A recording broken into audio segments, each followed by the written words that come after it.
morning, everyone. I welcome all of you to this online webinar on administering Azure infrastructure. My name is Sanjay Singh, and I have 11 years of experience in IT training and in production environment. So, guys, if I'm talking about myself, so I have few industry certifications, like I have certification into Azure Cloud. So where I have certification in Azure administration, I have certification in Azure architecting, I have certification in Azure security. Apart from Azure domain, I have certification in AWS as well. So I have certification as a cloud practitioner. I have certification in cloud solution architect associate and professional in AWS domain. And if I talk about apart from this AWS domain, so I have certification in Google as well. I have certification in GCP. So apart from Google domain, I have certification in Microsoft Server family as well. So I have certification in Windows Server 2012 R2, Windows Server 2016, and I have certification in MCSC in cloud platform in Microsoft. Apart from Microsoft domain, I have certification in CCNA as well. So I have certification in CCNA routing and switching. So I am a MCT, so which is recognized as a Microsoft certified trainer, and I have a certification in Huawei routing and switching as well. And I'm a Huawei certified routing and switching trader as well. So these are the certifications which I'm currently holding right now. So we are going to start this webinar, and I welcome all of you to this webinar, this online webinar on administering Azure infrastructure. So in this webinar, we have three topics, basically. Introduction to portal. Second topic is the networking components, which is available into Azure. And third topic is Azure policies. And then we have one lab, which is on Azure Load Balancer. So before starting our core part of webinar, let me introduce to Cognitia as well. So Cognitia is one of the leading digital transformation company, and we have trained more than 1.5 million people across the globe. So we deliver training over 45 countries, and we have over 7,000 industry specialists who are certified. So, and we have 450 plus customers. Now, if we are talking about our authorized partners, so we have authorized partner, which is Red Hat, Automation Anywhere, ITIL, Microsoft Partner, etc. So these are our authorized partners. Now, if I'll talk about the excellence of Cognitia, so you can see this wall where we have excellence in machine learning, in AI, microservices, robotics, IoT, big data analytics, DevOps, cloud computing, cybersecurity, BI technologies, and professional development. So these are the excellence where we are now. That is the core part of this webinar, which we are going to start. Introduction of our Azure portal, Azure networking component, Azure policy, then train of Azure 104, where we will talk about the job which is in market. Okay, and then a small lab on Azure load balancer. During this webinar, if there would be any queries from your side, so please note down your queries. And when I will finish my webinar, I'll give you time to ask your questions. So what you all can do, you can put your queries into chat box, and I will reply to your queries. Now, let me start with introduction to Azure portal. So first of all, Azure. What is Azure? Azure is basically Microsoft Cloud. So if we need to provision and deploy our environment on cloud, so Azure is the option from Microsoft side. So if you need to create your own resources, or if you have to migrate your on-premise data center to Microsoft Cloud, so Azure is the option here where you can migrate, where you can provision, where you can deploy your resources. So let me start with the portal. So basically, portal means when you are going to access Azure services. So how you will access Azure services? What would be the management tools through which you can do a API call?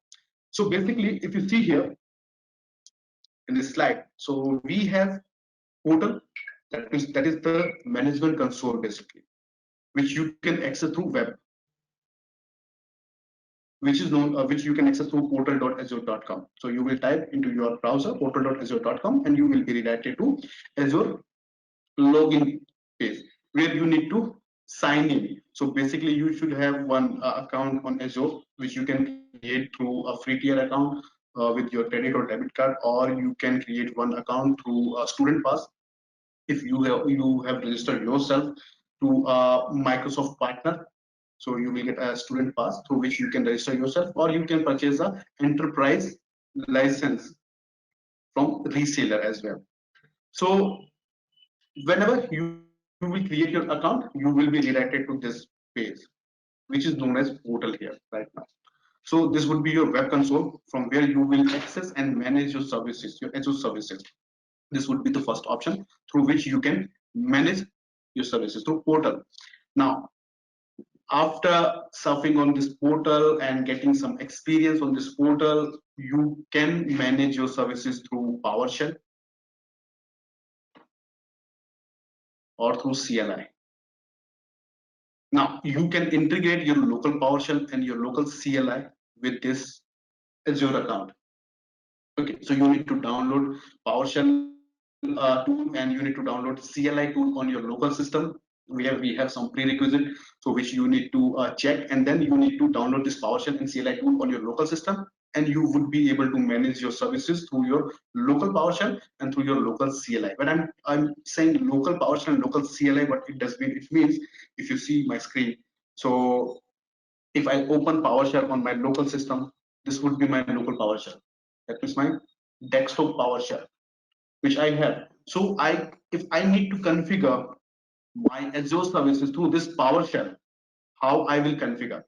So basically, users and engineers who would be from Microsoft administration background, so they know that thing that we need packages. Okay, we need modules for Azure, which you need to download. So whenever you will download Azure modules on your local system, you would be able to provision and manage your Azure account. Like if Azure module is already downloaded on your local system, you only need to type here login -az account, and you need to press enter here, and you will get a pop-up here where you will enter your account ID and your password. So, and you will be authenticated. Once you will be authenticated, you can configure your services through PowerShell commandlets. And you should have knowledge of PowerShell commandlets. Correct. Similarly, if you need to manage your Azure account through CLI, what you will do, you will go to your CMD command prompt, your local command prompt, and you need to download first of all Azure CLI tool, which you need to run on your system. Then you need to open your local CMD and you need to type here AZ login, and you will get a link through which you need to authenticate yourself through your account ID and your password. So this would be the way. If you see here, I'm redirected to my web browser and it will verify my account, my Azure account. So if you see, I'm going to sign into my Azure account and you have logged into Microsoft Azure successfully. So now I'm authenticated through AZ account to Azure on my CLI portal where I can run my commands. And through commands, I will manage my all Azure resource and services. So we have different option, different management option to manage our Azure services. We can manage through portal, which is a web interface. We can manage through PowerShell, we can manage through CLI, and we have other SDKs as well, through which we can manage our Azure services, like through Java, through .NET, through Visual Studio.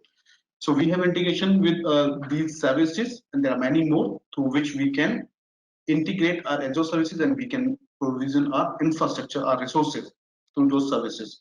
So you only need to download the SDKs, respective SDK for that services.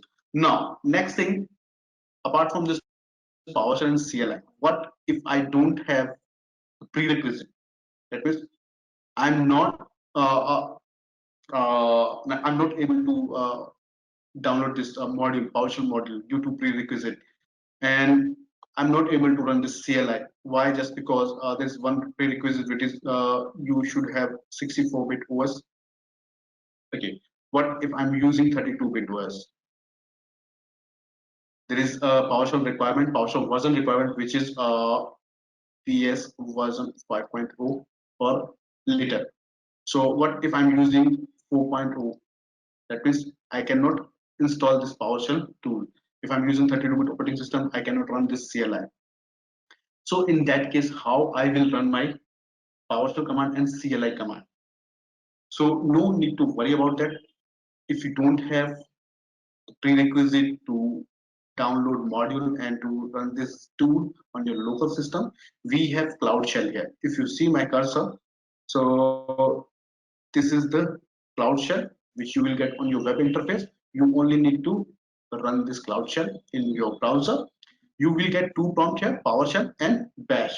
So in Bash you can run all CLI commands. In PowerShell you can run your PowerShell command. You can create your script here as well, where we have a script pen where we can run or configure our script. We can edit our script. We can create our own script as well, or we can run all PowerShell commands, and you don't need to authenticate yourself here on Cloud Shell. Why? Just because you're already signed in through your account here. So you don't need to additionally authenticate yourself. You only need to open this Cloud Shell, and you would be able to run your PowerShell commands anytime. You can switch from PowerShell to Bash. So these are the management tool through which you can manage your Azure services. Now let me move to my portal.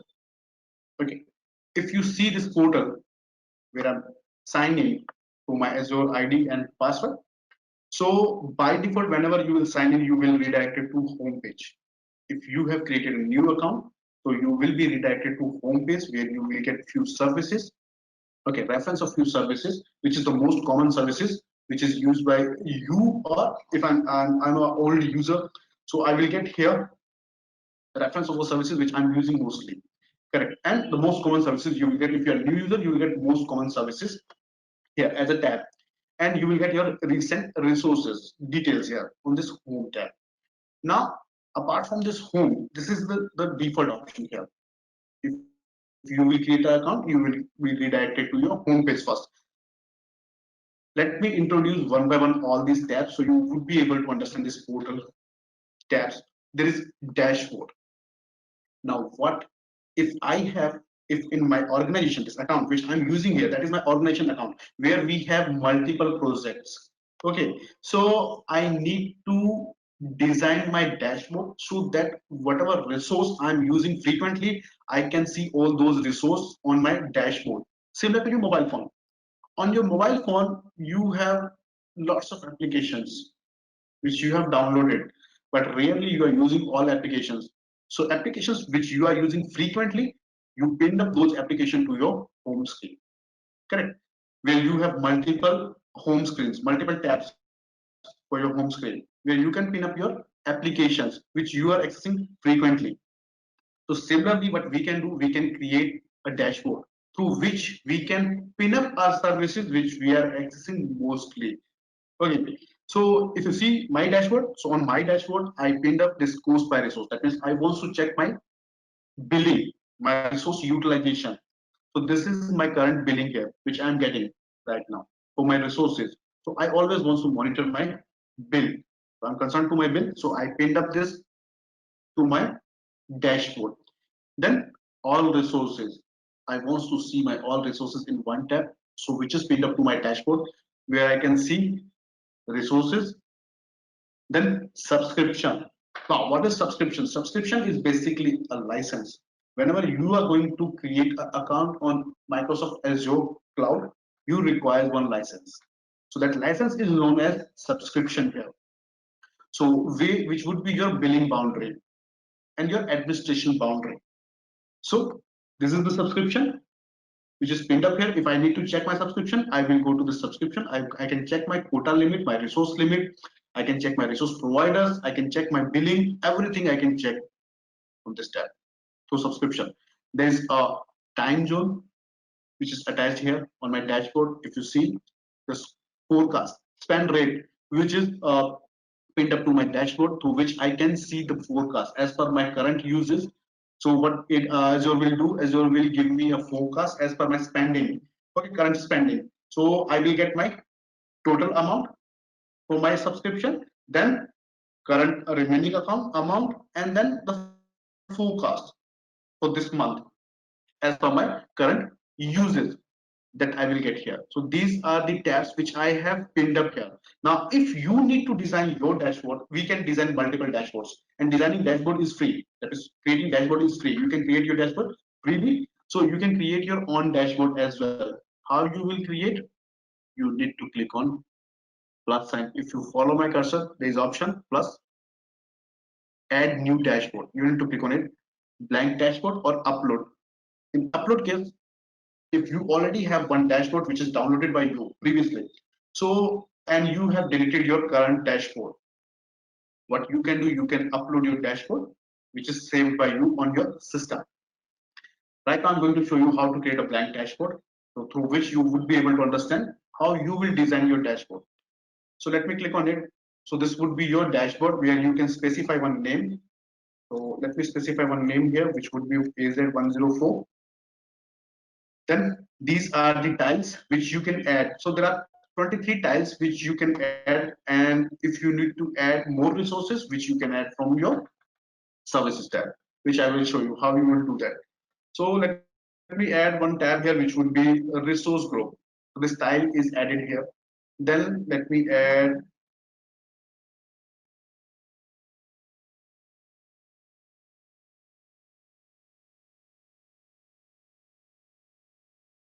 help and support. So I have added here two tabs, two tiles. One is resource group, second one is help and support. So now we can resize these tiles at any time. You can edit your dashboard, you can customize your dashboard at any time. So you need to right click here and then you will get size, tile size for your tiles. So let me make it 4 by 2. So this would be the tile size here, 4 by 2, which you can do. So you only need to right click on these three dots and you would be able to do, you would be able to change your tile size. Now, once this would be done, you need to click on save. So right now on my dashboard, I have two components. One is resource group tile and second one is help and support. If I need to add here like billing, so what I will do, I will first of all go to this search bar. If you don't know anything from where you will get your services, from where you will get your product in this Azure portal, and you know the name of that product, you only need to type your keyword into this search bar, where you will get your resources, your services, and your documents related to that product. So let me search here subscription. I will get option here subscription. Let me open my subscription. So that is my current subscription. Let me open this subscription here. So you can see here there's post by resources, which I can open or which I can pin up to my dashboard. So this option pin. So for every service, whenever you will open any service in your web portal, you will get an option here to pin this to your dashboard. Let me click on this pin, and this will be pinned to my dashboard, which we have created AZ104. If you click on drop down, you will get your multiple dashboards if you have, or you can create your new dashboard as well. We have two types of dashboard, private and shared, which we will discuss. So let me select AZ104 here. Let me click on pin. So this would be pinned to my dashboard. Let me go back to my dashboard and you would be able to see here accumulated cost, which is pinned to my dashboard. So similarly, any service if you will open, like if I'll open here virtual machine, I will get a tab to pin virtual machine on my dashboard, and I can pin this virtual machine tab to my dashboard, and I would be able to see how many VMs are in my account or in my subscription. That information I will get here on my dashboard. I don't need to go on my VM tab.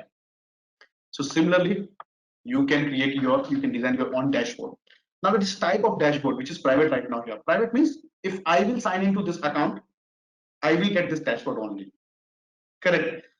So that's why that is private. Now, what if I have an organization where in my project, let's suppose I have created here one dashboard, which is AZ104. That is a dashboard where I have few tiles, which I have added here for my project, and my project is like project one.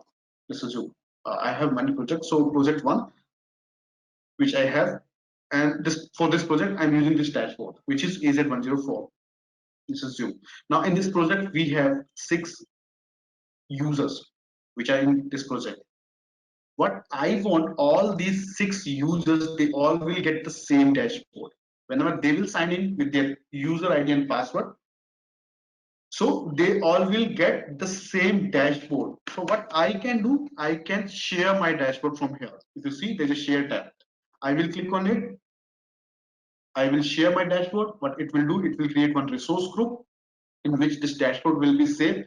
Once this would be published, I need to first of all publish. Then what I will do, I will assign permission to my users. So these users who will share my dashboard. So I will assign RBAC to those users, role-based access control. What they can do, so I can assign permission to them, so they can see my dashboard only, they can customize my dashboard only, they can add or remove tiles from my dashboard only. So that though all those permission, what I can do, I can assign to my all these 3 users. So as per the permission, they can manage this dashboard. Correct. So though the permission tab you will get once you will click on this publish. So this would be published, and then you need to assign permission. You can see here as your role-based access control. You need to give permission to your user who are going to access or who are going to share this dashboard. And this permission will be specified by you if you are admin. So you can create a new dashboard from here. You can upload a dashboard from here. If you need to switch from one dashboard to another dashboard, you will click on your drop down and you will be able to switch to a new dashboard. You can full screen your dashboard. You can refresh your dashboard. Otherwise, you can specify auto refresh, through which your dashboard will be auto refresh after every 5 minutes, 10 minutes, 15 minutes. So duration you will specify, or you can manually refresh your dashboard from here. There's edit tab. Edit means you can edit your dashboard. You can customize your dashboard at any time. Here we have already discussed here. We can download this dashboard. So let me click on download, and you would be able to download on your system, local system.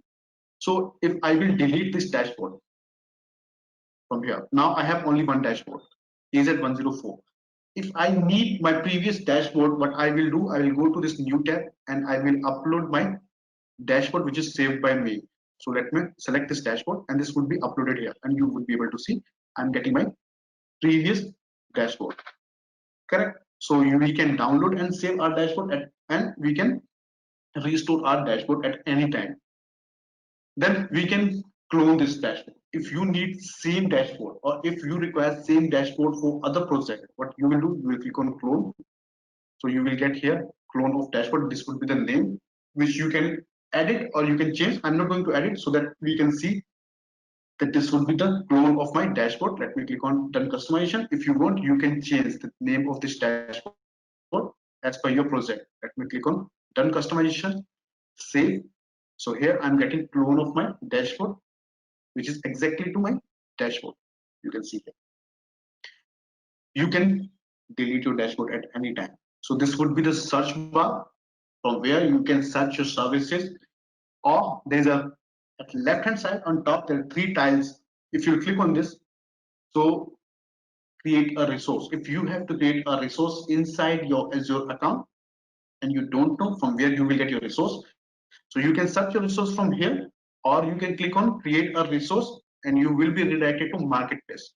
This would be marketplace where you can pick your service or resource, which would be from compute, from database, from containers, from identity, from DevOps, from developer tools. So as per your requirement, you will select your option and then you can create your resource. You can pick your service, which would be an option here. Then home, if you will click on home, you will be redirected to home tab. If you will click on dashboard, you will be redirected to dashboard tab. If you need to check your all services, you will click on it. So you will be redirected to your all services tab. Again, from here, you can pick one service which would be like compute, networking, storage, database, web. So as per your requirement, you will select your one service and then you will get your all services here. Correct. And you need to click on your respective service which you want to access. If I need to access virtual machine, I will click on virtual machine and I will be redirected to virtual machine tab. Then we have here favorite tab.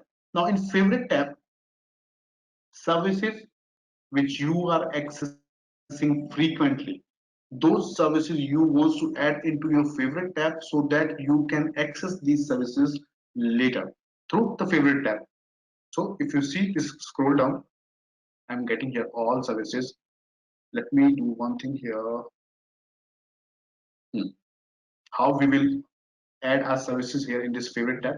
We need to go to all services tab, and from here you need to select one service. Like, we check which service is not added into my availability set. Now, if I'm accessing availability set frequently, I will move my cursor to availability set. I will get one option here. There's a star. So if I will select the star, you would be able to see star color is changed to blue color, and now that availability set is added into my favorite tab. Let me go back to my favorite tab and let me scroll down. You would be able to see here availability set is added here. So similarly, you can add your services anytime. You can remove as well from your favorite tab. How? You need to move your cursor on availability set and you need to uncheck the star and this will be removed from your favorite tab. You would be able to see that I'm not getting my availability set here. So that's how you can manage your services. You can add your services into favorite tab. Then we have here Cloud Shell, through which you can access, you can manage your resources through PowerShell and through Bash. So if I click on it, it will open here Cloud Shell, where I don't need to authenticate myself.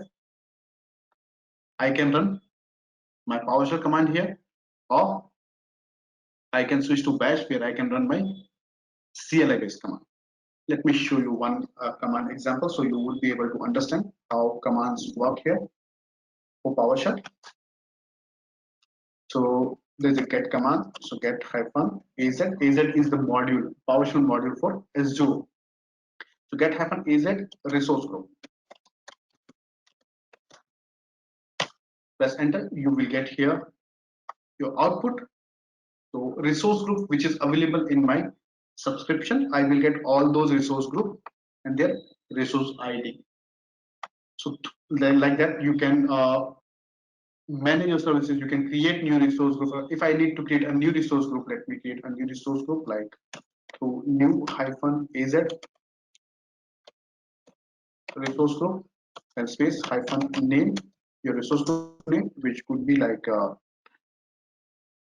demo RG1, then space hyphen, we need to specify location. Just because cloud is a worldwide service and you need to specify one location, just because it's a global service, so you can put your resources into multiple regions. Correct. So you need to select one region where you are going to create this resource group. So location we need to specify here. I'm going to specify East US, which would be location for my resource group. Let me press enter and you will get output here succeeded. Provisioning state which is succeeded. So what I'll do, if I'll check, if I'll run previous command get hyphen Azure AZ resource group, I will get demo RG also. So you can run your all commands, PowerShell command here, to which you would be able to identify. If you see here, there is a script pane. Okay, if I click on it, here I can write my script.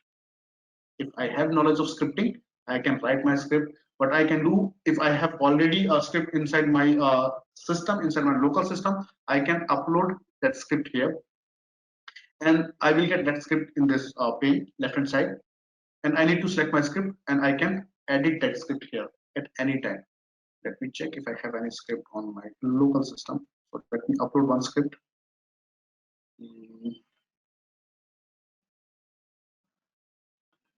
So there's a JSON script which I'm going to upload here. So you would be able to see this script would be available here, and we all would be able to see that script. So there's a custom role JSON, which I can select here and I can add it at any time in the script here.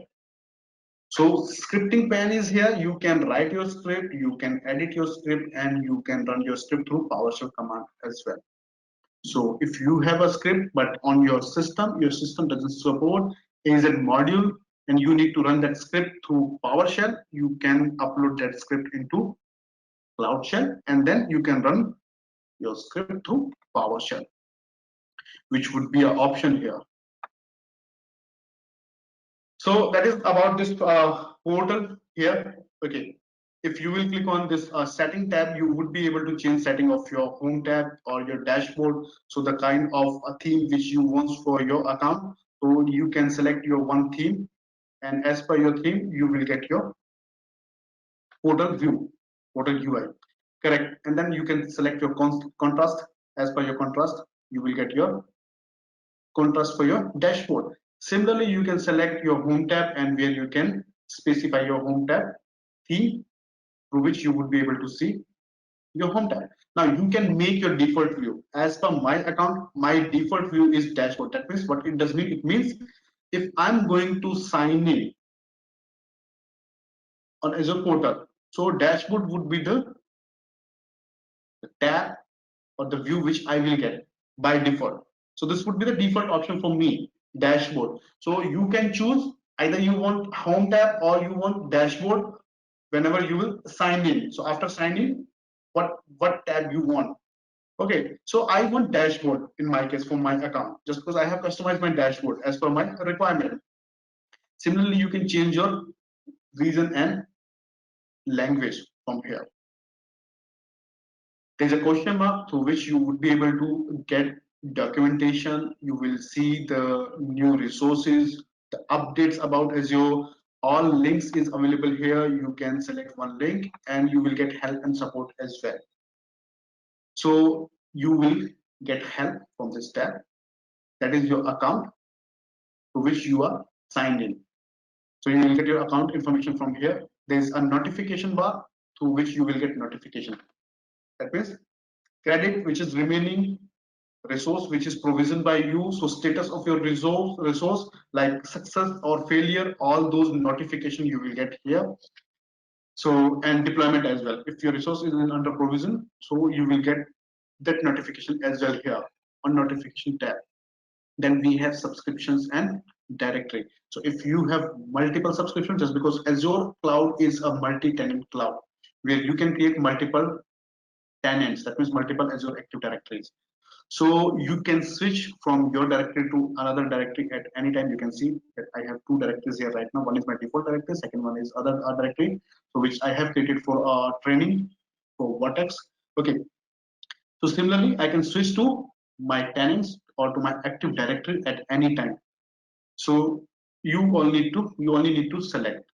So from here you would be able to switch, or you can switch from Azure Active Directory tab as well. So that is all about this portal information.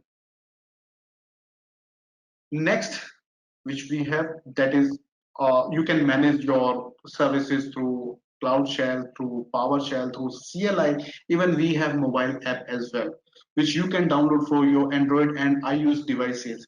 So you only need to sign in with your account ID and password to your mobile app, and you would be able to manage your resources through mobile app. So like if you have virtual machines which is running and you are traveling somewhere and you don't have access of your resource or your desktop or laptop, you're not carrying your laptop and desktop, so what you can do, you can manage your resources through your mobile phone as well. You can stop and start your resource, your virtual machine. You can create new resource through Cloud Shell. This Cloud Shell access you will get into your phone as well. So if you have knowledge of PowerShell and CLI, you would be able to provision your resources through command from your mobile as well. So that is great support you will get from Azure mobile app. Next, networking services in Azure. So these are the few networking services here. We have many more. Now, if you see Azure Virtual Network, what it is similar to your on-premise network. If you are an infrastructure admin and you are working in your on-premise data center, or if you are going to build one on-premise data center for your organization, So the first thing which you will design would be network infra, where you will specify your network address like this 192.168.0.0/16. Then you will specify subnets as per your organization, as per your departments, which would be inside your organization. You will specify your subnets. So similar to this network infrastructure, similar to your on-premise, if we require the same thing, same infrastructure on Azure, how we will get and from where we will get. So this would be the service Azure Virtual Network, which is known as Azure VNet. So you can create your own virtual network, which would be a private network on Azure, where you can design your network infrastructure, you can create your subnets, you can put your resources. Let me give you one example where we will use this VNet. So like I have two-tier application and I need to create one environment on Azure for my two-tier web application. So two-tier web application means there would be two components. One would be my web, second would be my DB. What I will do, I will create one virtual network, VNet, in my Azure account for my web application, VNet, and inside my VNet, I will create two subnets. So which could be like naming convention, you can use any name, like you can use front end, which is known as public subnet as well. You can use public as well for your web application. You can use web as well. So web, public, front end, any name you can use, any name tag you can use for your subnet for your web resources. Similarly, we have DB resource. So for DB resource, we will create one subnet, which could be like your backend or private, or you can say DB subnet. So whatever name tag you want to use, you can use. So you will create two subnets through which you can isolate your resources. So your web resources would be into web subnet, your DB resource would be into your DB subnet. Now, due to compliance, you need to do this. Okay. So as per your compliance, you will create two subnets where you will put your resources and you will isolate your resources from each other. And whenever there will be a requirement for connectivity, what you can do, you can open a respective port through which your web tier can communicate with your DB tier. Like I don't need to open all ports. I only need to open 1433 for my DB. So I will open this port only so that my web application can talk to my DB with this port only. So this would be the port which would be open internally through NSG, Network Security Group, which is a firewall here on inside Azure. So you can use Azure Virtual Network Service through which you can create your own infrastructure similar to your on-premises. Now here we are not going to see any underlying hardware similar to your on-premise. Like in your on-premises, there would be a switch panel where you have a rack, patching panel, and you have cabling. So you have routers. But here we are going to use this as a service. So as a service means we only need to specify our requirement, and Azure will provision one network infrastructure for you, which would be a virtual private cloud in Azure data center. Then we have load balancer here, which is again a networking component where you will use load balancer. And why I will use load balancer in Azure? So now let's assume this would be my VNet where I have one subnet public and one private subnet. So in my public subnet, I have one VM, which is my web VM. And in my private subnet, I have one VM, which is my DB. So web VM, DB VM. Now, if I require high availability or if I need to configure high availability for my web application, so how I will make my web application highly available? Just because if you will see this architecture design, so this would be a single point of failure. Correct. That means if this web VM will be down, my website will be down. There's only single VM. That is known as single point of failure. So which would be not a best practice for my web application. if that is critical to my business. What I need a solution through which I can make this web application highly available. What I will do, I will create more than one instances where my web application will be hosted. So this could be either in same subnet or in a different subnet. You can create another public subnet where you can place these web instances. Now we have three web instances. We need to assume that I am using here three web instances. Now user across the globe, they are sending requests to my web application, which is www.xyz.com. So now which server will respond to their request? How I will specify this? How I will manage this? Just because there would be users who are sending requests continuously to my web application, and there at backend we have three servers. So which server will respond to the request? How we will manage this? So for managing this, what we require one networking component which is known as load balancer, which will manage the load of requests. So this load balancer will be connected to internet. This would be a front door for your users. Your user will send request to your load balancer, and then your load balancer will distribute requests to backend. So if we are talking about Azure load balancer, so which is a standard load balancer and legacy load balancer, so which distribute requests evenly. By default, it distribute requests to evenly to all web endpoints or to virtual machines which is behind my load balancer. Evenly means if this would be first user, this would be second, this would be third. So first request will be sent to first VM, second will be sent to second VM, third will be sent to third VM. So evenly your load balancer will distribute requests to your web endpoints, and this algorithm is known as round robin algorithm. So by default it use round robin algorithm to distribute requests which is coming from the web. Okay, so here we are going to use load balancer for balancing our load. So you can use Azure load balancer service, and as per your configuration, your load balancer would be able to distribute your load. So I will show you one basic lab on this, so you would be able to understand how we are going to use this load balancer. Similarly, we have VPN gateway. Now, where we will use VPN gateway, this will be also a networking and very important networking component here. So now we need to understand a scenario where we are going to use this VPN. So this would be my Azure environment, and this would be my hybrid or sorry on-premise environment. So Azure VNet in which my resources are deployed, and there is on-prem, that means your physical data center for your organization.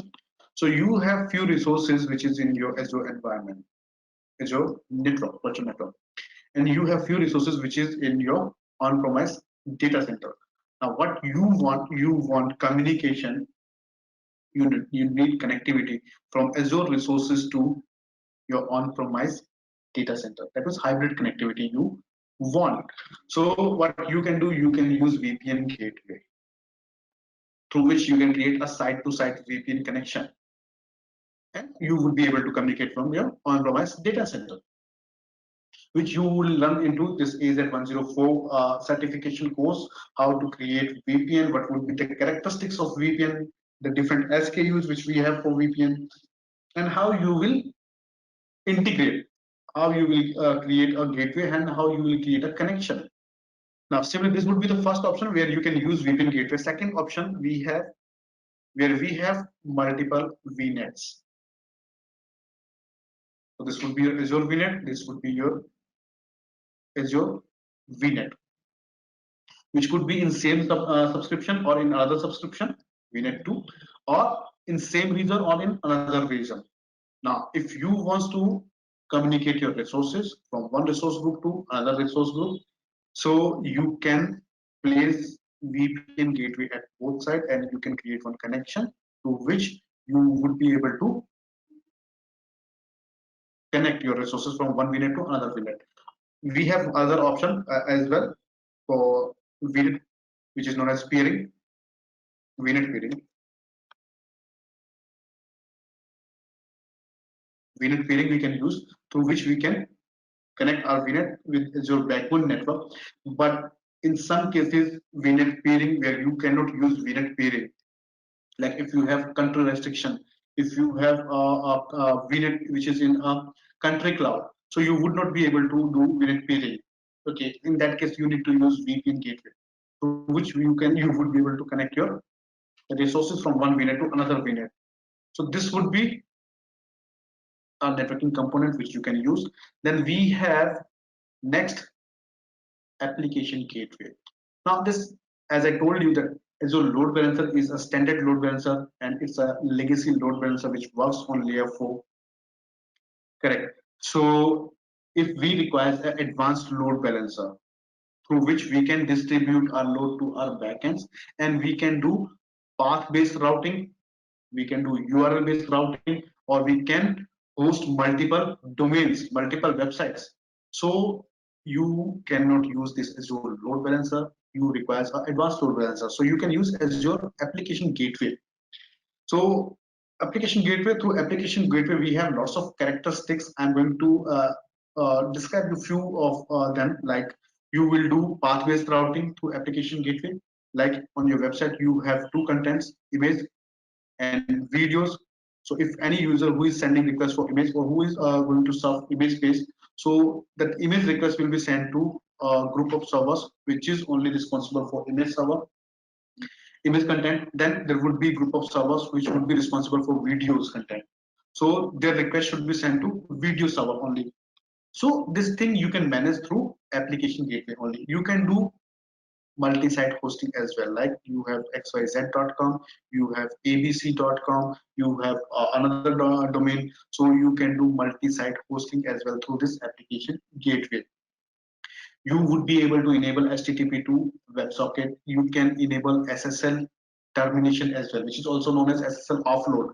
So you can configure SSL offload as well on application gateway. You can enable web also, web application firewall, which you can enable on application gateway, which will prevent or protect your web application from DDoS attack or from cross-site scripting, SQL injections.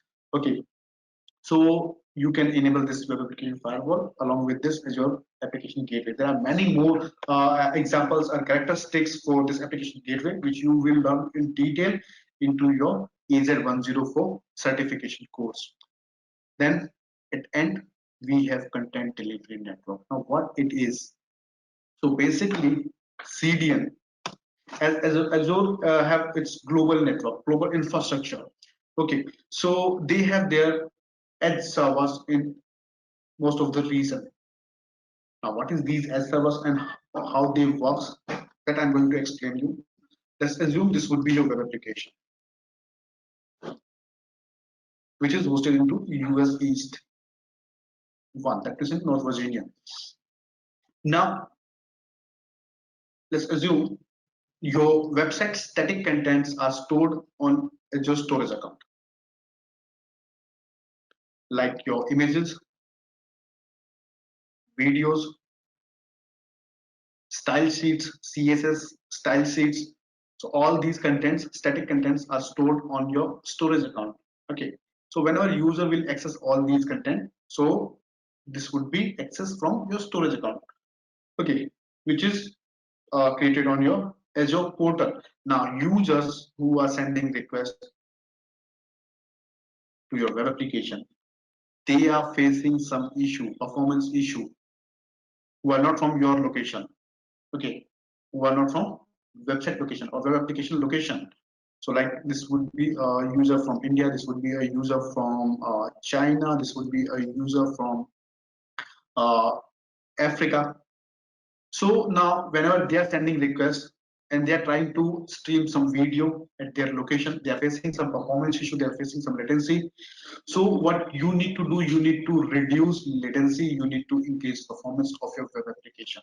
So what would be the options?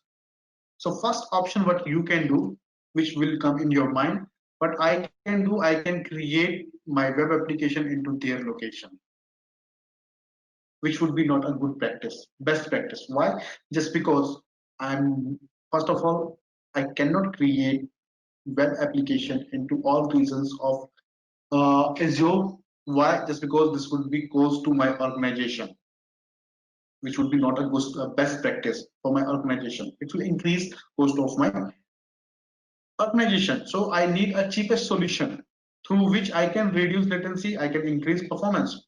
What I can do, I can use CDN here. So here I will place CDN, content delivery network.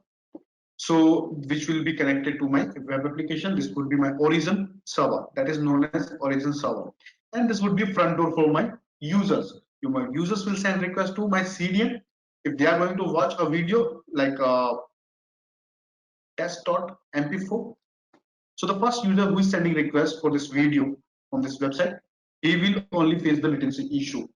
So this request will be sent to CDN through your Azure DNS, and then your CDN will fetch this information from your web application, and this will be cached to this server, which would be on your user's location side. This server is known as edge server. You don't need to configure this server. That is already configured by Azure. You only need to configure CDN, and Azure will connect your users, your end users, to their nearest edge server.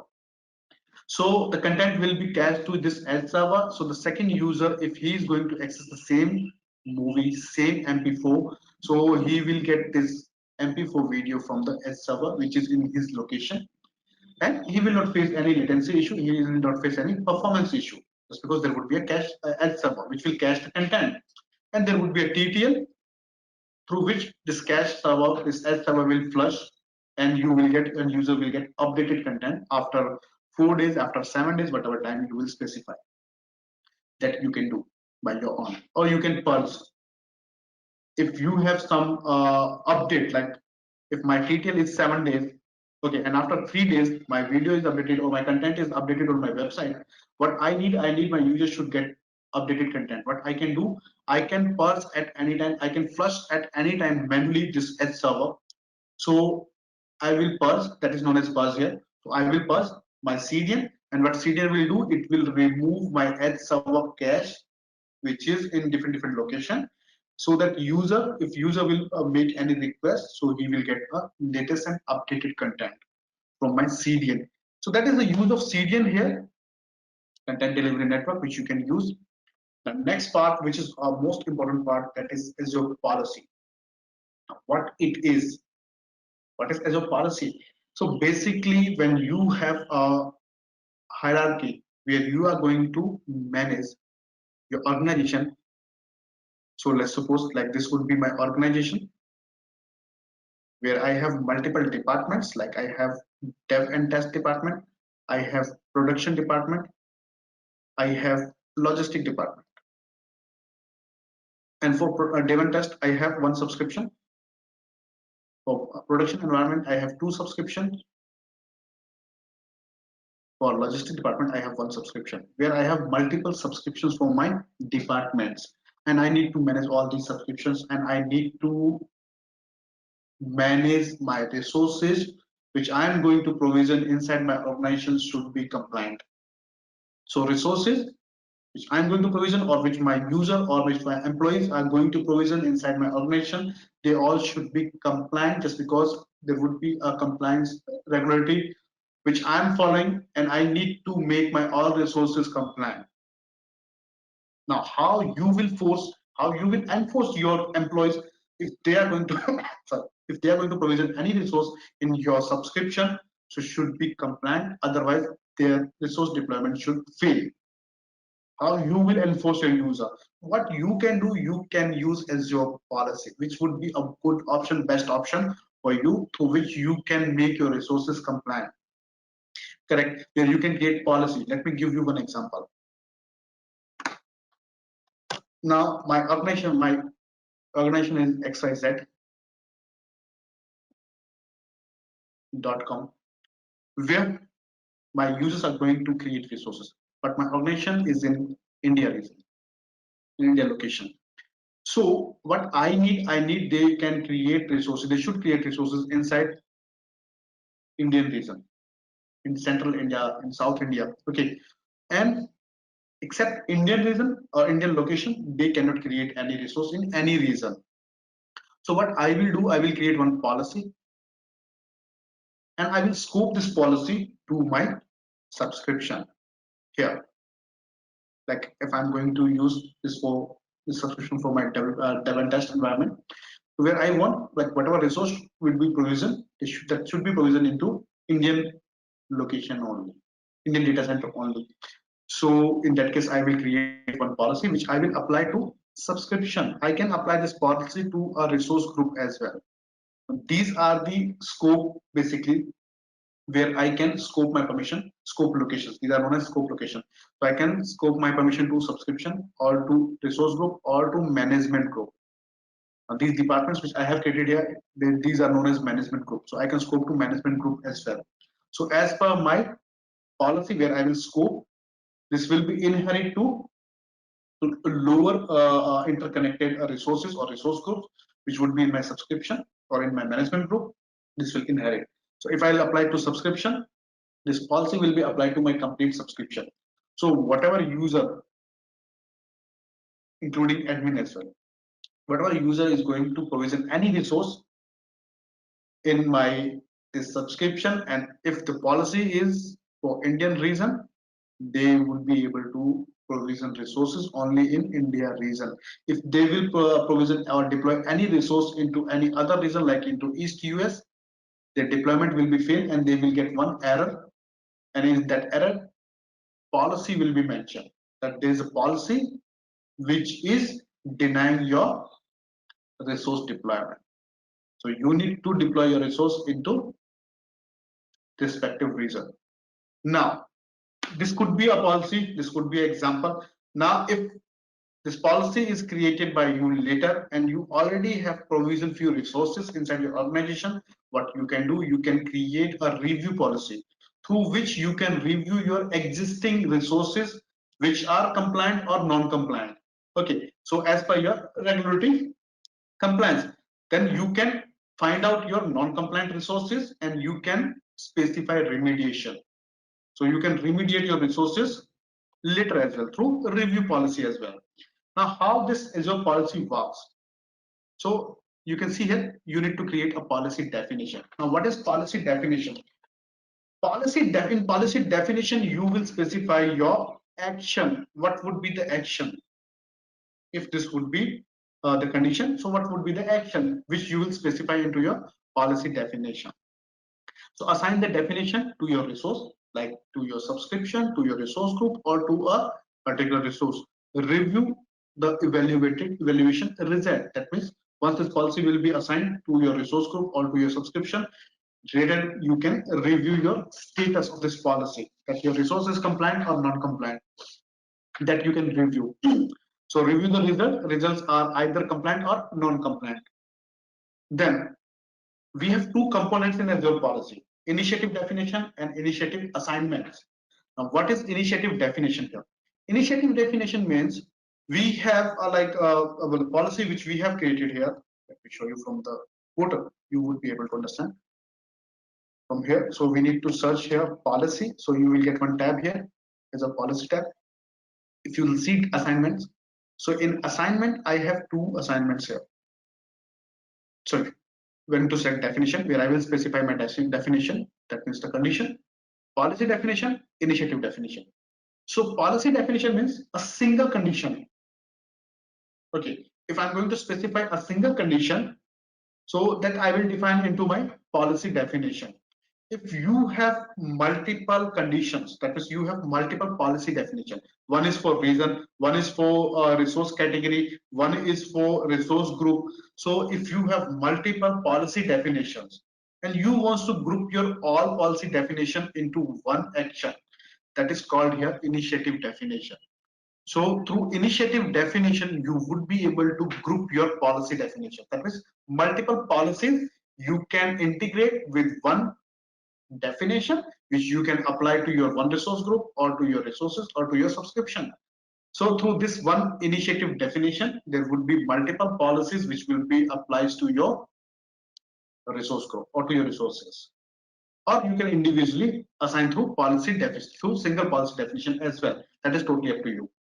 But best practice would be, if you are going to assign policy to a same resource, you can create a policy initiative definition where you can integrate your all policies and you can provision, you can attach your policy to your resource.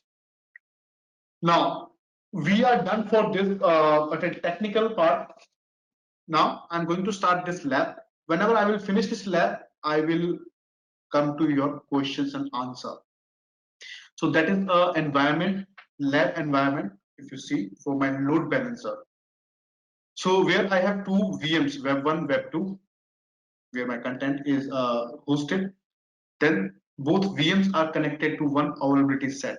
Why they are connected to one availability set, I will explain you. Just because whenever you will create one load balancer, so we have two kinds of load balancer into Azure, basic and standard. So in basic load balancer, what you can do, you can attach your VMs which would be into a single availability set. So VMs which would be attached into a single availability set, you can attach those VM as a backend in basic standard, or you can attach your VM from VM scale set.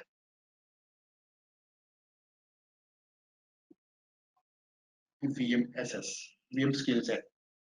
So if you have VMs into your VM skill set, single VM skill set, you would be able to test those VMs behind your load balancer, basic load balancer. Or if you have VM which is in availability set, so you would be able to add those VMs into basic. Now in standard, you can add your VMs from VNet. Now it doesn't matter that VM is in behind that is attached to availability set or not. If you would be able to add your individual VM to the load balancer through standard. You would be able to add your VMs from availability set as well. So VMs which would be attached to availability set, those VMs you would be also able to add into your background in backend code. VMs which would be into VM scale set, you would be able to add those VMs into standard. And we have a limitation as well in basic and standard. That means the number of VMs which you can attach into background, or number of VM into standard and basic, which you will learn into your AZ104 certification course in deep, where we will discuss about the limitation as well. So this would be the architecture here which I'm going to use. Let me move to my portal. So where I'm going to show you first of all my virtual machines. So here I have two virtual machines, Web1 and Web2, which is stopped. Let me start these VMs first. Both VMs will be start and they don't have public IP address. So what it does mean by public IP address? That means I'm not able to manage these VM from my local RDP. I cannot do RDP here. That's because these VMs are connected to VNet only. They don't have public IP address. There's no public IP address. They only have private IP address. That means they will be accessible within the VNet environment. If I'm going to do a RDP call from my laptop, I cannot access my VM RDP. If I have to access RDP, there should be a public IP address. I will show you how you will enable this. So these are the VMs which we have here, Web1, Web2. Now what I'm going to do here, let me open a duplicate tab where I'm going to create a load balancer, and both VMs are attached to one availability set. Availability set name is AVST, which I will show you. So let me go to my search bar and I will search here load balancer. So you will get one tab here, load balancer. We open load balancer here. Let me click on add. So you need to select your subscription. Might be in your organization, there would be multiple subscriptions. So in which subscription you are going to create this resource, you need to select your respective subscription. Then you need to select your resource group. So here I have one resource group, Cognitia LB, okay, in which my VMs are placed. I'm going to use this existing resource group. I can create a new resource group as well. Now, what is resource group? Resource group is a logical container where you can group your similar resources, which would be similar in a project. Now, this load balancer, which I'm going to use here, this would be connect to my VMs. So my VMs are placed into a resource group. So I'm going to place my load balancer also into the same resource group. So if I need to deprovision my resources at any time, I will only delete my resource group and it will delete my all resources which I have used in this demonstration. So that's why we are using resource group here. Name of this resource, which would be LB1 in my case, that means load balancer 1. The reason, in which region, as I told you, that the Azure services are regional services. So you have to select one region. If you will click on drop down, you will get all the region list here. Then type of load balancer. So we have two types of load balancer, internal and public. Now what it does mean, internal means which will work within your VNet. So outside, that means if you will select internal, so you would not be able to access your web application from the internet, and you can access your resources internally, that means within the VNet only. If your load balancer is a public load balancer, your users would be able to send requests to your load balancer from internet, and this would be accessible through internet. So I'm going to create a public load balancer here, SKU, which is an important part here, basic and standard. If you will select basic, you would be able to add your VMs from single availability set or from VM scale set only. If you will select standard, you would be able to add your VM from VNet. So I'm going to create here basic. Then public IP address is required, just because this would be a public load balancer where you require a public IP address, which would be a front end IP address for your load balancer. So you can select, you can create a new IP address from here, or you can use existing IP address. So I already have one existing IP address. Let me check. Yes, LBPIP1, so which I'm going to use here. If you want, simply you need to click on create and you need to specify your name. What it will do, it will automatically create.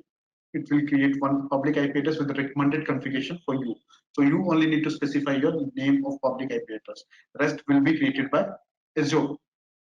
So I'm going to use the existing one. I already have one public IP address here, which is available here. Let me click on review and create.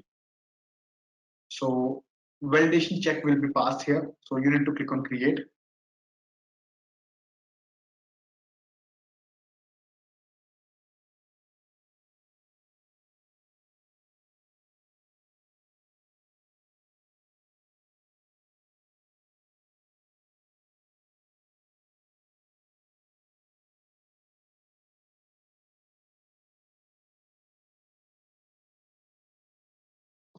So this would be done in few seconds. So we need to wait for this deployment. Once this deployment will be complete, you would be able to configure your load balancer. So we need to wait for this deployment. Deployment is done here. Let me go to my resource. Once this would be done, you need to click on go to resource, or you can search from here load balancer and you will be redirected to your load balancer tab. So here you would be able to see right now I don't have any backend pool, I don't have any health prop, I don't have any load balancing rule, I don't have any NAT rule. I have one public IP address which is assigned to my load balancer. Okay, no issues. One by one we will configure all these things. How? Front end IP address configuration, which is already done by us through public IP address. Front end IP means public IP address, which is assigned here. So you don't need to configure this. Backend pools. Backend pool means virtual machines which you are going to use or which you are going to add behind your load balancer, through which you can distribute your request. Let me click on add. Name would be like pool 1. This would be the name. Now virtual network. So we need to select one VNet where my VMs are connected. I'm going to select my VNet here. Now IP version, which IP you are using, IPv4, IPv6. So in my case, I'm using IPv4 only. Associated to here, if you will click on drop down, so my VMs are associated to virtual machines or VM skill set. If I will select virtual machine, what it does mean, my VM should be connected to my availability set. Let me show you. If I will select virtual machines, you would be able to see here there's a message, you can only attach virtual machine in East US that have a public basic public IP address configuration or no public IP configuration. All virtual machine must be in same availability set and all IP configuration must be in same virtual network. That is the condition in basic SKU. So if you will select virtual machine, your VM should be part of same availability set or same virtual network. Now let me add my VM and you would be able to see here. Whenever I will click on add, you can see I have one VM here, web 1, web 2, and both are connected to one availability set, which is AVST1. Let me click on add. Both VM will be added here. Let me click on add. So my VMs will be added into backend pool. This would be my backend resource where my load balancer will send a request to my VMs. So let's wait for this adding process and you will be able to see your deployment progress into your notification bar. It will take few seconds to validate and add your resources behind your load balancer. We need to wait for this.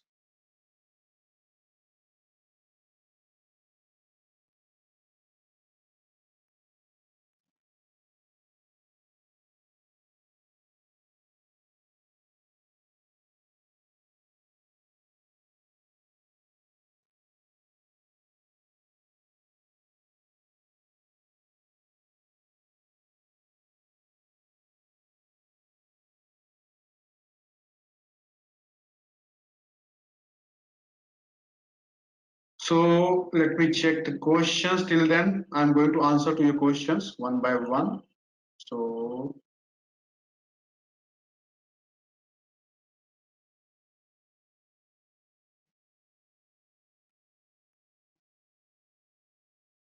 yes, this session is recorded, Durgesh. So you will get the recording.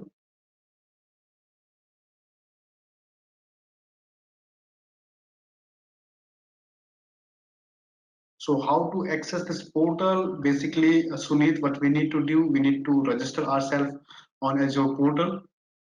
So you can create a free tier account, which would be available for 1 month only through your debit card and credit card. So end of the session, I will show you how you will create free tier account.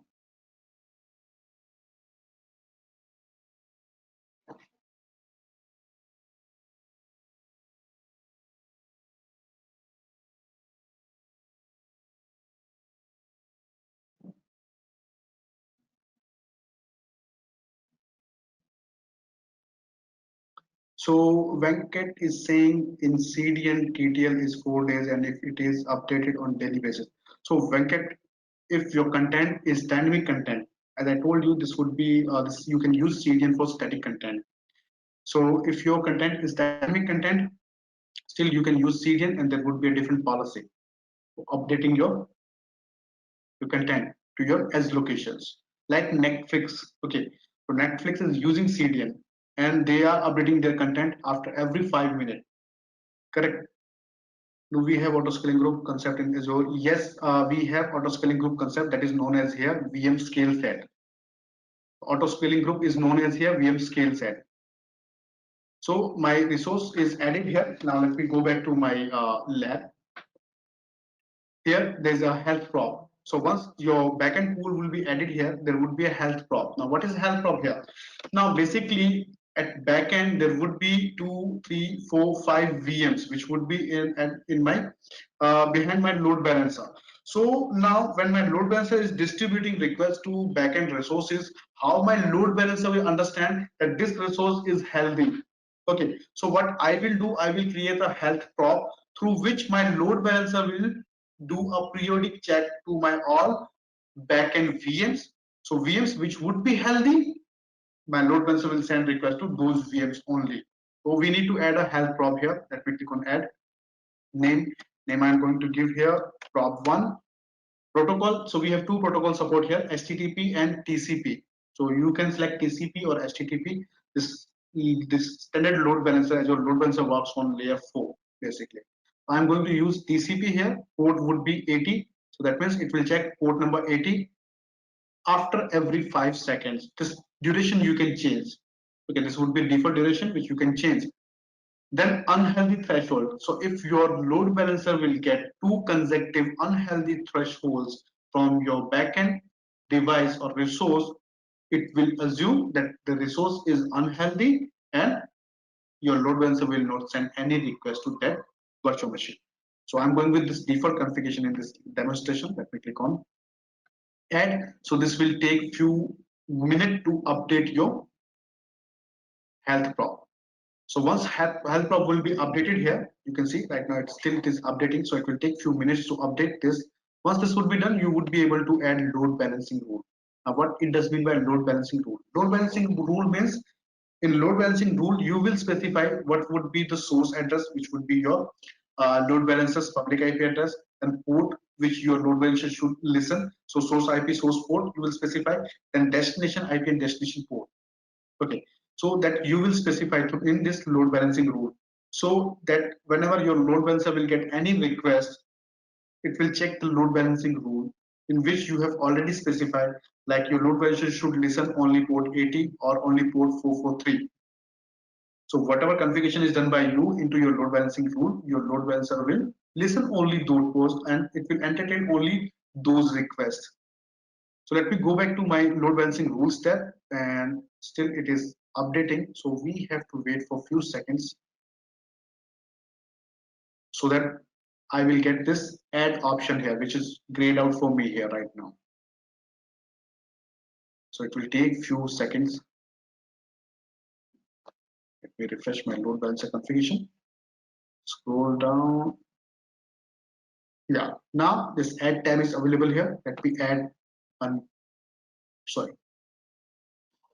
let me add a load balancing rule first. So let me click on add.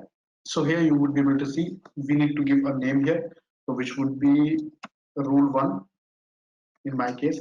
Version, which IP version you are using. So I'm using here IPv4. Then protocol, which protocol you're going to use here. Front-end IP address, it will automatically pick.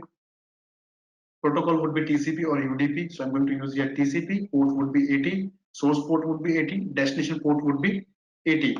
If you have some customized port, you can specify your customized port here. So your users, your end user has to specify this customized port in their request. Then your load balancer will entertain their request. Otherwise, your load balancer will deny that request.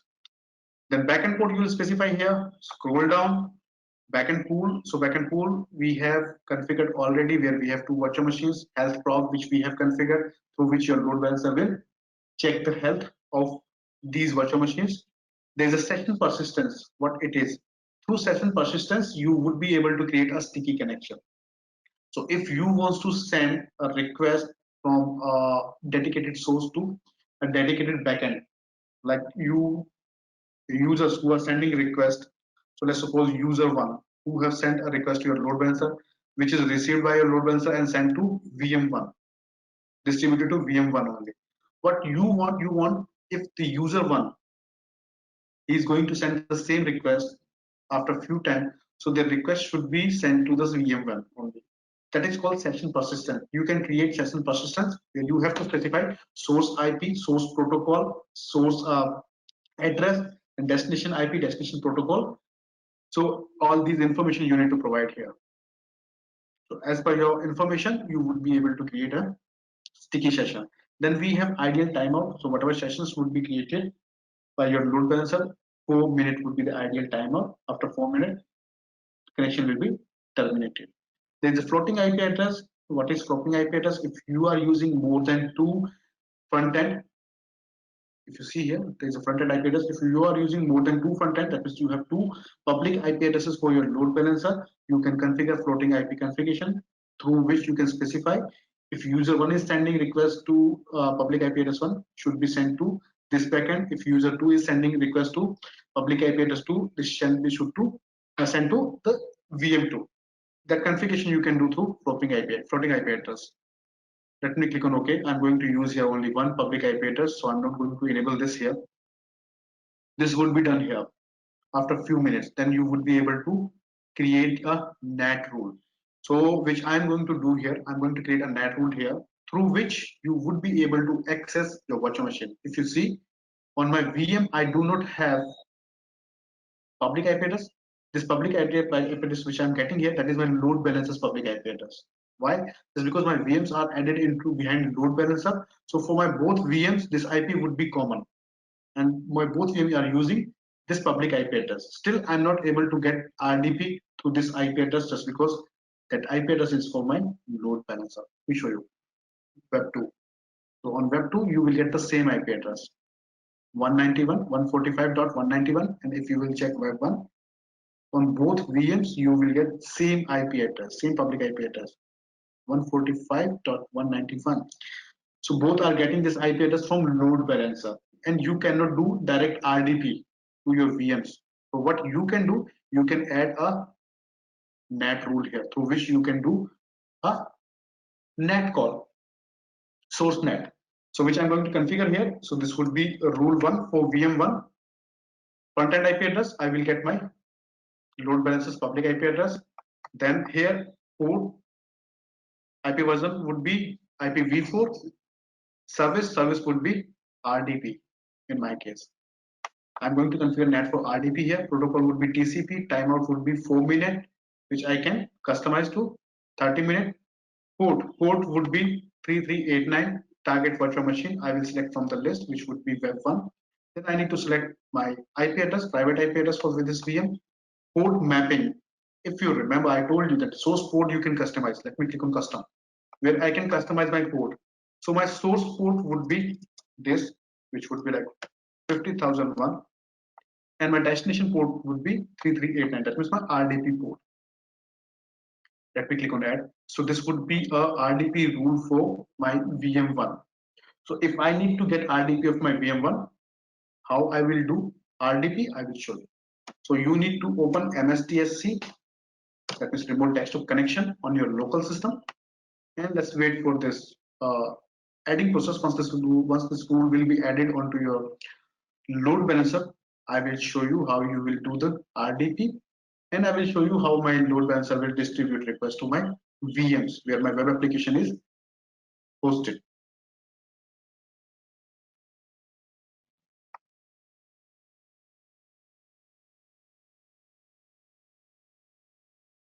So this public address, Jadip, is provided by Azure. So they have pool of addresses. So you, if you want, you can create from search bar. You need to search here public, and then you will get public IP address tab from where you can create public IP address. So can we get this PPT? PPT, you need to check with our support team. So you need to write a mail to our support team. They will guide you about this. So Chirag, yes. Basically, this course is designed for infrastructure admin. That means persons who don't have knowledge of coding or programming, they can do this course. There would be no script which we are going to write into this course. We are not going to do any coding here.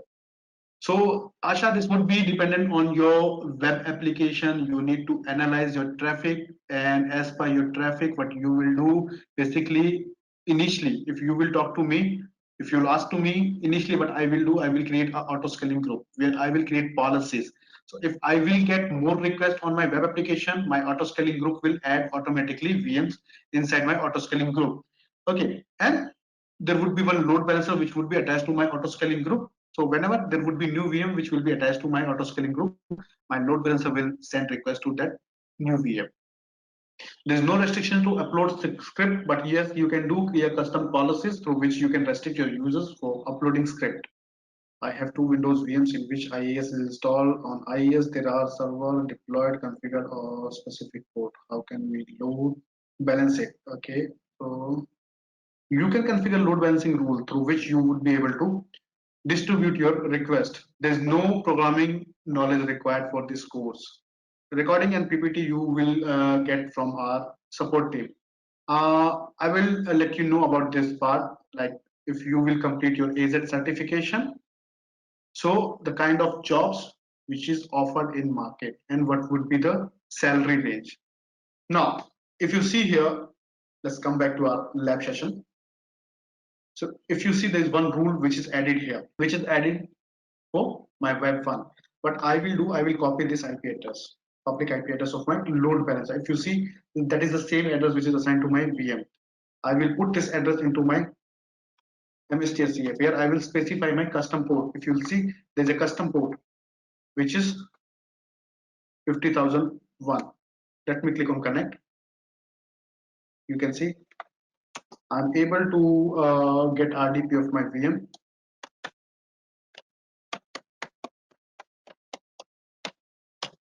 One. So here I will get console of my VM1. Even there is no public IP address assigned to my VM1, but yes, you can configure NAT rule. Just because on your load balancer you have public IP address, correct? So what you can do, you can create load balancing rule through which you can enable, you can create NAT rule, sorry, through which you can enable your services through NAT by NAT, and NAT will map your public and private IP addresses, vice versa. Now let's check our website. So for verifying my web application load, I will open this public IP address. Let me click on this public IP address. So I need to go to this public IP address. Let me open public IP address from here. So let me search here public IP addresses. There's LBPIP, load balancer public IP address, only one public IP address which I have here in my account. So this would be my public IP address through which I can access my web application. Let me copy this address and let me paste this address into my web browser. So you all would be able to see this web application. Now let me paste this address into chat box. You all can access this web application. You all can send requests to this web application. On both VMs, I have posted same web application. So, or you can use this DNS name through which you would be able to access the same web application from my load balancer. Let me paste this address into chat box as well. I hope you all are able to access this web application from your system, from your browser.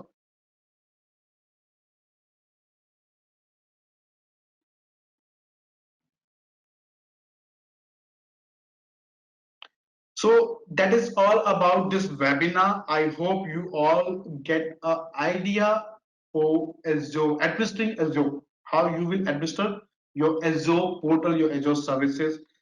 Now let me come to the job section and the trend which we have for Azure here. So there is an organization.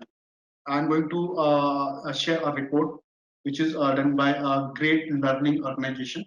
Okay, so that report states that we will get $4 billion would be the market of cloud market for of in India in 2021. Okay, and as per this market, there would be jobs in India. Now, how much would be the jobs and the kind of jobs which you will get into India? So basically, infrastructure admin, cloud engineer, cloud expert. This would be the job roles which you will get. So freshers who will join organization, any organization as a cloud admin, as a cloud uh, engineer, so the salary range would be 5 to 7 lakh. And if you would be a infrastructure admin from the core part, okay, where you do not have knowledge of cloud, so your salary range would be between 3 to 5. But if you are a cloud certified engineer, so your salary would be between 5 to 7 lakh. And later, whenever you will get experience, so after 5 years, you will get your salary range would be between 12 to 19 lakh. So which will vary. Okay. So that is the trend right now into market as per AZ104, through which you would be able to understand how you will administer your Azure resources like compute resource, networking resource, and storage resource, web resource, how you will create, how you will provision, and how you will manage. After learning all these, you will give a solution to your customer. Ultimately, after doing this course, what you will do, basically your customer, your client will come with a requirement. Okay, and you need to give a solution to your client, like if as per your requirement, these are the resources which you can configure on Azure portal through high availability with scalability, high availability. Okay, and the cheapest resource would be this for you. So that kind of solution you can give to your client, and as per your solution, your client will give you approval, and you need to provision their resources in their cloud as per your recommendation. So guys, as we have time restrictions, so I am done for this webinar. You can share your views, you can give feedback about this webinar, and if you have your queries which is not answered by me, you can send your queries, your question to our support mail ID, and I will reply to your questions through mail as well. So I hope you all have enjoyed this webinar. Thanks for joining this webinar. Plan for a certification and plan for your career. Thank you guys. Thanks for joining this webinar. You can send your questions and your queries to our support mail ID, and I will respond to your queries on mail. Thank you. Bye-bye. Take care.